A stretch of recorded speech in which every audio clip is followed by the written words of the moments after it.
fans, with us today. He is one of the baddest body men, painters, crew chief, father, son, a leader, a mentor, coming to us from Louisville, Kentucky.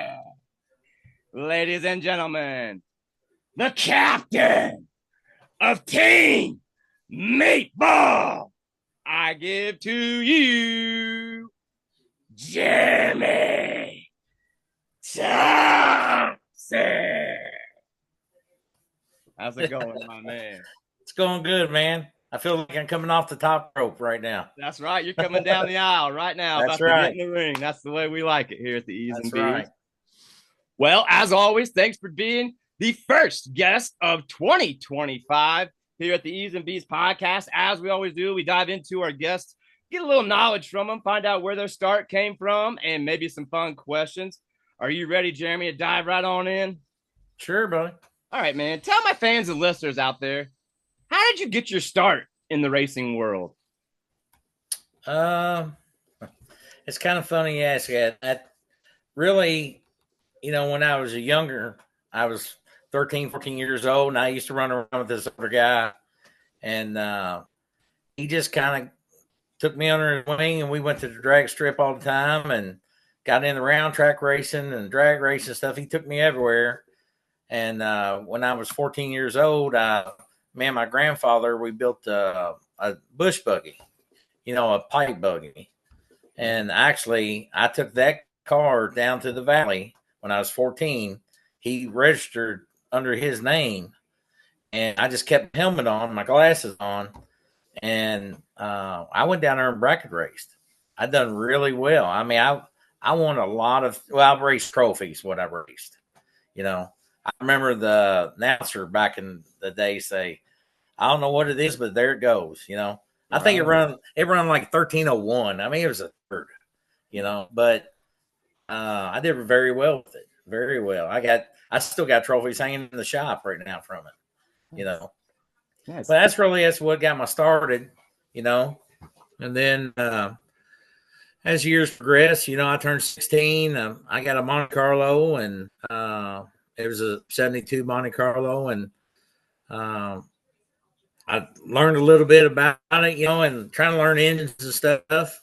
I put a 4-barrel on it and got it going, and took it to the Valley, which, Valley is my home track. And that car, I remember to see it run 973 as fast as it go. Nice. 973 flat. Huh? 973, and that was in 88. And then I bought a 68 Camaro in 88, come from California. Small block, 4-speed. And that's how I got introduced to nitrous. Super Shots was here in town, and I bought my first nitrous kit in 88. I bought a little power shot, and man, that was a bad dude, stick car with power shot on it. It was pretty fast for its time. Right. And then a clean car as well, coming from California. Oh man, it was a beautiful car, black on black. 68 Rally Sport.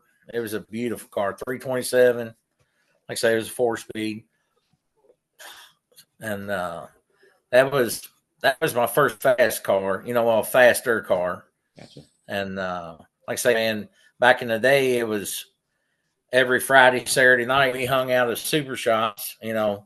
People would come up to Super Shots, and we would go race, or the Dickie Highway guys back in the day would come to Oklahoma, and Davey Miller, Matt Grove, all the guys that was hanging out in Dixie, Junior French and all them, G-Shot, they would all come to the Oklahoma area, and we would go out and race or bench race. That's kind of how it really got going. And then in 92, I built my first big tar car. It was actually, we ran big tar back then, It's a little 66 Chevy 2. It's a 355 it had nitrous on it. It runs 630s. Okay. Drive to track, drive home. I couldn't afford a trailer. Street car. One thing I could afford was I would run pump gas in that thing till I got to the track and put some good fuel in it, And there was quite a few of us guys back in the day that 630s, 620s, 650s, in the early 90s. We was running that fast. And then I got rid of that car and got into the boat. I got into the drag boat racing. Oh, okay. Yeah. Got in that. It was more like a family ski style boat. It was real fast. It was a 100-mile-an-hour boat in a quarter. Where was you racing at? Cumberland? What? We raced at Kentucky Lake. Okay. It was a sanctioned Kentucky Drag Boat Association. Okay. I got into that, and actually, I forgot to mention this. In '88, I raced some round track for about a year and a half. Actually, that's how I met my wife. That's my family. That's my family. Is that right? Yes. Well, we had a little more speedway here. It was off Air Loop, and I raced. I had a 64 Impala. I raced. Oh, nice. Yeah, and then I built a 68 Impala, but I never did get to finish yet. I just kind of moved on. Me and her got married, and I got back into drag racing. Nice. Yeah, my family comes from the roundy round world as well there in Indiana. As I was a baby, my dad was building stock cars there for the High Banks short track there in Anderson. And he raced around for a while, and then it kind of transpired into my older brother and myself. We never liked drag racing. It wasn't until I started this podcast 5 years ago and started, reaching out to the people I've been watching on the YouTubes and such that our love and everything kind of entwined with this whole series and everything that we've got, going on right now. So that's why we love to bring the kind of guests like you onto this show, is to dig into a little bit of the past, some of the stuff you might not know. You might see these guys at the track when you're there watching some cool racing. But let me ask you this, Jeremy. I got a few before we get to some of the fun questions. How about this? Give me 2 of your favorite racing moments ever. 2 of my favorite. Well, with my son was the best. Mine, I had some good racing when I was by myself, some fun times and stuff. But with Alan, when we went to Shady Side, that was the best. That was the best win. Yeah. Oh yeah, it was big time. Yeah, we were supposed to go to Texas and race, right. And he said, "Man, let's go there." And everything lined up. We won some money. We wanted to race. It was very cool. Nice. Our best buddy passed away, and it was an emotional time. And plus, just do what we did. It beat who you beat. That was a good time. It wasn't like you guys just walked in there and there was a bunch of ducks. You guys went in there and beat some of the best right now that I consider in the game. And I bet at that time that was probably the cloud 9 moment that you guys definitely needed for sure. And then, we didn't win the race, but when we went to the pad the very first time, man, we made it down the final 4. Right. That's no matter what going there. That was awesome. That's something you can't duplicate. It's hard to do, Right. Yep. It was really cool to go, and all these guys was like, "Who's these guys, man? Where are they from? We've never seen these guys before, And even old Todd Spears, he's like, "Man, they're betting against me." It's like, "Oh yeah, we are. We're gambling on our car." All he had to do is mess up about this much one time. Yep. And if he would have raced anybody else other than the patch he made, we had him. We ran faster than everybody all day besides him. That one pass he ran against us. And then, he ran against Tommy, and he didn't go as fast as we did. No, and he got beat by Tommy. Yeah. It was some good memories there. That's some good memories. Oh, man, it was awesome. That kind of leads right into, Jeremy, my next kind of question. What do you think? Do you like crew chiefing for Alan there in the Butterface car and whatever he may be driving? Or do you still like getting in that truck or what it might be and Right. hitting that tree or what it might be on the racing side of things? Which one do you like better, the crew chiefing, or do you like the still racing portion? I like the build part. I mean, I love building cars, Yep. but there's nothing better than somebody saying that you can't do it and you do it. Oh yeah. The haters out there. I mean, we are a budget team. Oh yeah. I mean, budget team. Just going out there and do what we did with, the car, and I just couldn't let the car die. And it's almost back. It's almost there. I love the car. We'll get to that here in just a second. Let's switch gears on them, though. You're listening to the Eeez and Beez podcast, the first guest of 2025, Team Meatball's Jermey Thompson. We're diving a little bit into his life. We're going to switch the gears, though, and ask some of the fun Eeez and Beez questions here. How about this, Jermey? You're having breakfast with any racer or celebrity out there. Who are you having it with, and what are you guys having? I'm definitely eating biscuits and gravy and sauce. Nice. That is me. Nice. I think I would have it with my boy Meatball. Okay. All right. Yeah. Yep. His buddy I think Meatball. I would have it with him. Yeah, for sure. That would be just a pretty cool catch situation. catch up and see what's going on. One day, that day will happen once again. How about this one? The story of your life is coming out at the movies this weekend. Who is playing you, and what's the name of it? Who's playing me? Jackie Gleason. Okay, I like it. He was a funny guy. Smokey and the Bandit's one of my favorite shows, and I can go cover to cover. He's kind of fat guy like me and jolly. I love it. And it'd definitely be car related, right? Drag racing style movie or something. It would be nice to see him on the other side being chased. There you go, almost like Cannonball running away. Like the old Bandit said, I've been chased by the best. There you go. That would be cool, man. I like that. All right, so we'll get back to some of the serious questions here in just a minute. We're going to turn the tables over to Jermey. We're going to learn a little bit about what he's got coming up in 2025. And, of course, if you guys haven't been on their YouTube, make sure you guys go subscribe to the Team Meatball's YouTube channel. Alan and Jermey have been rebuilding one of the baddest, and I'm telling you what, I got chills even talking about it, baddest cars out there. Butterface is making a return, and we'll talk about that here in just a second. But let me ask you this, Jermey. What do you like better? Today's style of racing in the no prep world, or do you like the 80s, the early age better? Well, the early 80s racing was really good. A lot of street car guys, that was racing street cars, back in Memphis in the 90s and stuff, a lot of them guys, man, I looked up to big time. A lot of them guys are dead already, Tony Christian, Big Bertha, the old 55, he just passed away. Them kind of guys there was the guys, I looked up to. Right.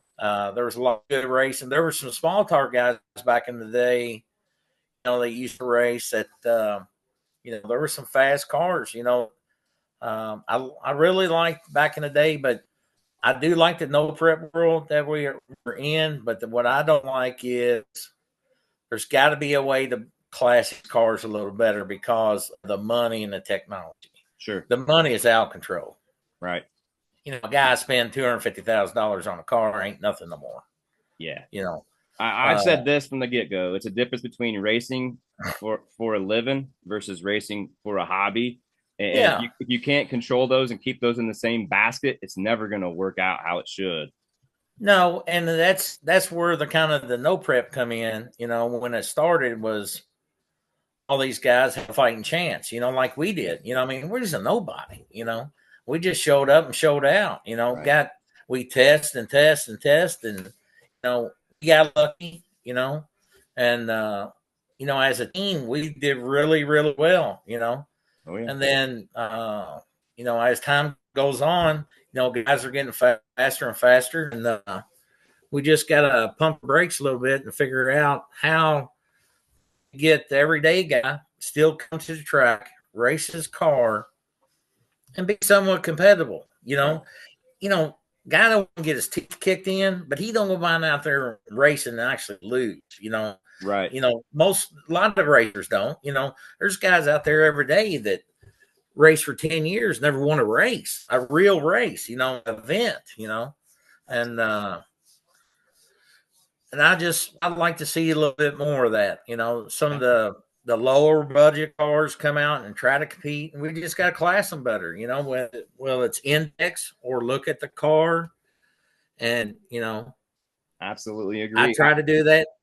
I tried to do that last year, and it was pretty good. It wasn't the best. I ain't got all the problems solved, but we had I had it's actually 4 classes that we ran last year. And if a guy come in and did really well, I moved him up to the next class. Some people liked it, some people didn't, because they felt like they needed to stay in that class to come in and dominate. Well, right.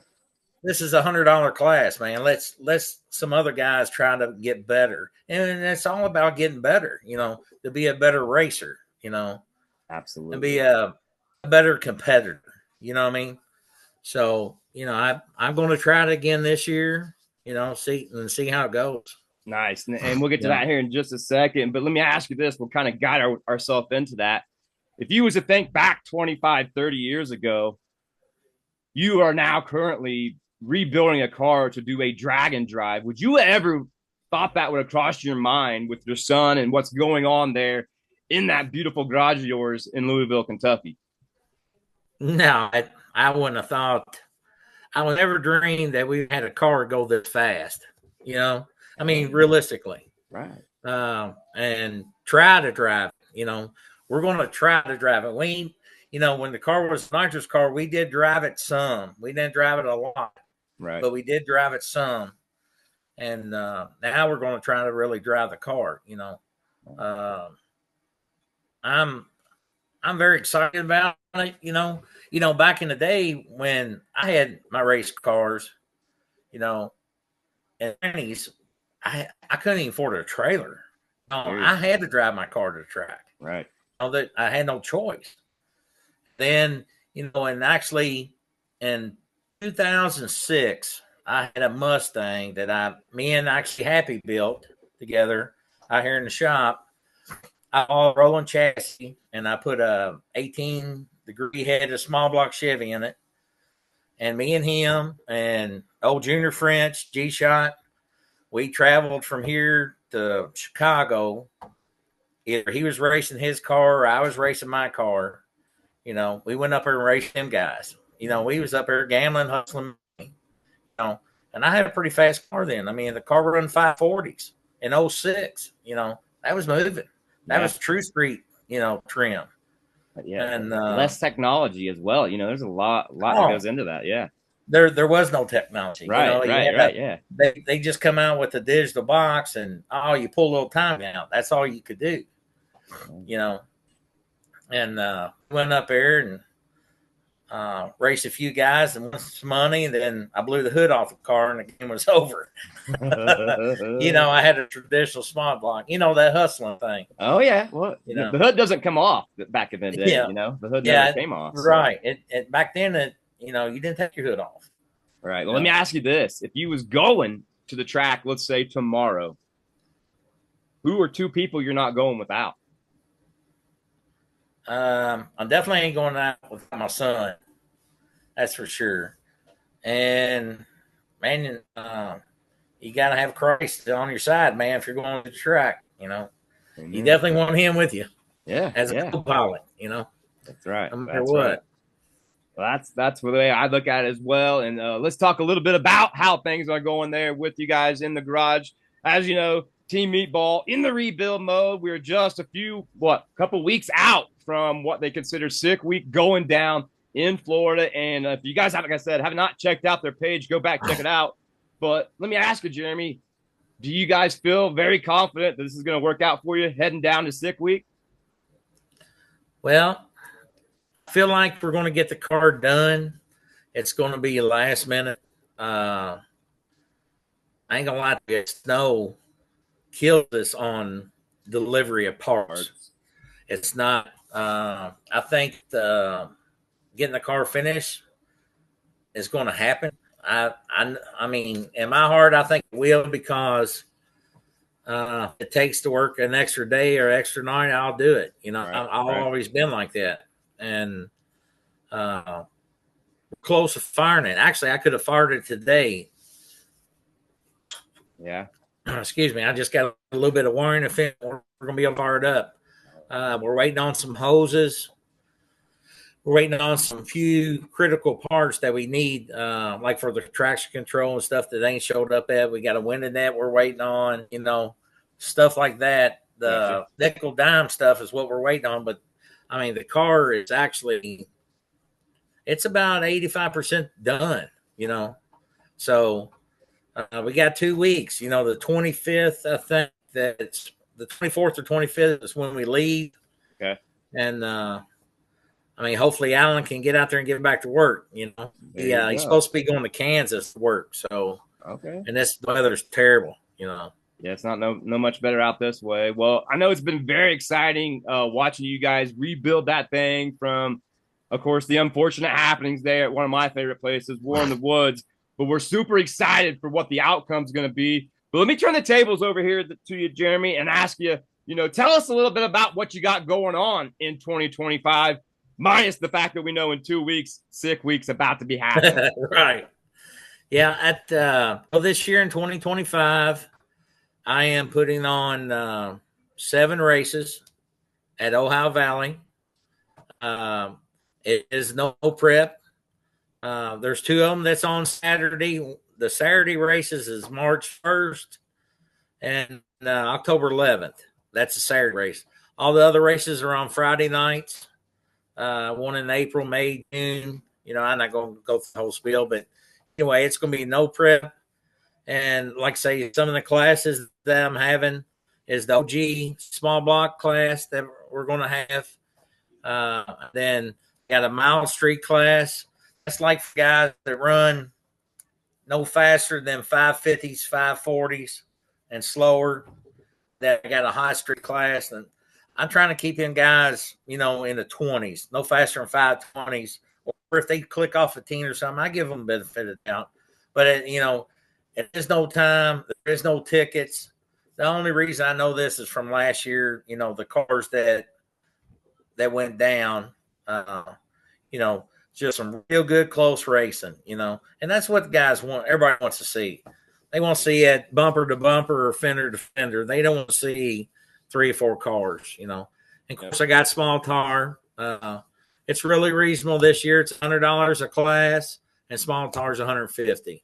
You know, I'm just trying to bring the local guys together and get some outside guys to come and hang out, and you know, because we ain't got a lot of no prep in Kentucky now. You know, since Hardensburg redone their track, I mean, that dude's like a radio prep. It's real fast. It's badass. You know?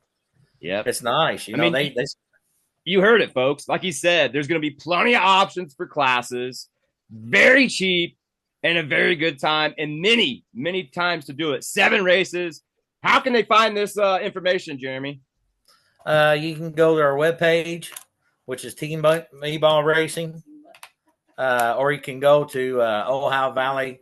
You know, they got their schedule on there, and of course my Facebook. You know, Jeremy Thompson. You know, so. There you have it. What's that? Go ahead. Oh, I'm sorry. Or you can go there and check us out, you know. YouTube, you know, is our big thing. Team Meatball Racing, too. We got, man, we're close to 10,000 subscribers. I mean, we're that close, you know, which is pretty cool. You know, we started from nothing. Yeah, started from just like we are here. It's ground zero. And the journey has been very, very fun to watch through our eyes here at the Eeez and Beez. You know, I met Team Meatball, pretty much the whole group, going on 3 years ago. And they've just been nothing but stand up to us here at the Eeez and Beez. They've absolutely been so great. And, you know, we've now brought on Alan and his father, and hope to have some other members in the future. But this is what it's all about. It's about, shining the light on some of the smaller things other than the money men and all the big sponsors